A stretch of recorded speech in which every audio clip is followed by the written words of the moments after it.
উত্তর ও দক্ষিণ আমেরিকা মহাদেশের সংযোগস্থলে অবস্থিত ছোট্ট একটি দেশ পানামা। দেশটির পূর্বে আটলান্টিক ও পশ্চিমে প্রশান্ত মহাসাগর অবস্থিত। দুই মহাদেশের সংযোগস্থলে অবস্থিত হওয়ায় কৌশলগতভাবেই দেশটি বেশ গুরুত্বপূর্ণ। তবে দেশটি পানামা খালের জন্য বিশ্বজুড়ে বিখ্যাত। পানামা খাল হল পৃথিবীর অন্যতম গুরুত্বপূর্ণ কৃত্রিম নৌপথ, যা আটলান্টিক মহাসাগর এবং প্রশান্ত মহাসাগরকে সংযুক্ত করেছে। এটি বিশ্ব বাণিজ্যের জন্য অত্যন্ত গুরুত্বপূর্ণ। এই খাল দিয়ে প্রতিদিন গড়ে 40 থেকে 50টি বাণিজ্যিক জাহাজ পার হয়। পানামা খাল থেকে প্রতি বছর প্রায় $2 বিলিয়ন আয় হয়, যা দেশটিকে অর্থনৈতিকভাবে সমৃদ্ধ করেছে। অর্থনৈতিকভাবে সমৃদ্ধ দেশটির মোট আয়তন মাত্র ৭৫,৪১৭ বর্গ কিলোমিটার। দেশটির রাজধানীর নাম পানামা সিটি, যা মধ্য আমেরিকার সবচেয়ে ধনী, অত্যাধুনিক এবং গুরুত্বপূর্ণ শহরগুলোর মধ্যে একটি।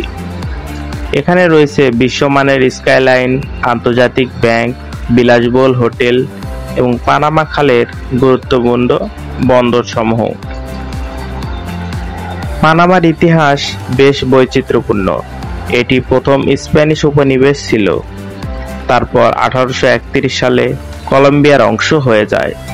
পরবর্তীতে 1903 সালে যুক্তরাষ্ট্রের সাহায্যে পানামা স্বাধীনতা লাভ করে। পানামা এমন একটি দেশ যেখানে আপনি প্রশান্ত মহাসাগরে সূর্যোদয় ও আটলান্টিক মহাসাগরে সূর্যাস্ত দেখতে পারবেন। এখানে রয়েছে বিশ্বের দ্বিতীয় বৃহত্তম রেইন ফরেস্ট, যার স্থান অ্যামাজনের পরেই, যেখানে প্রায় 3500 প্রজাতির উদ্ভিদ, 250 প্রজাতির স্তন্যপায়ী প্রাণী এবং 900 প্রজাতির পাখি রয়েছে। পানামাকে ট্যাক্স হেভেন বা কর ফাঁকির স্বর্গরাজ্যও বলা হয়। বিশ্বের অনেক ধনী ব্যক্তি ও কোম্পানিগুলো এখানে ব্যাংক অ্যাকাউন্ট খুলে টাকা জমা রাখেন, কারণ এখানে করের পরিমাণ খুবই কম। পানামা ছোট দেশ হলেও বিশ্ব বাণিজ্যের কারণে বেশ গুরুত্বপূর্ণ একটি দেশ। আপনি কি মনে করেন ভবিষ্যতে পানামা কি আরো গুরুত্বপূর্ণ হয়ে উঠবে? আপনার মতামত কমেন্টে জানান এবং এমন আরো চমকপ্রদ তথ্য জানতে আমাদের চ্যানেলটিকে সাবস্ক্রাইব করে আমাদের পাশেই থাকুন। ধন্যবাদ।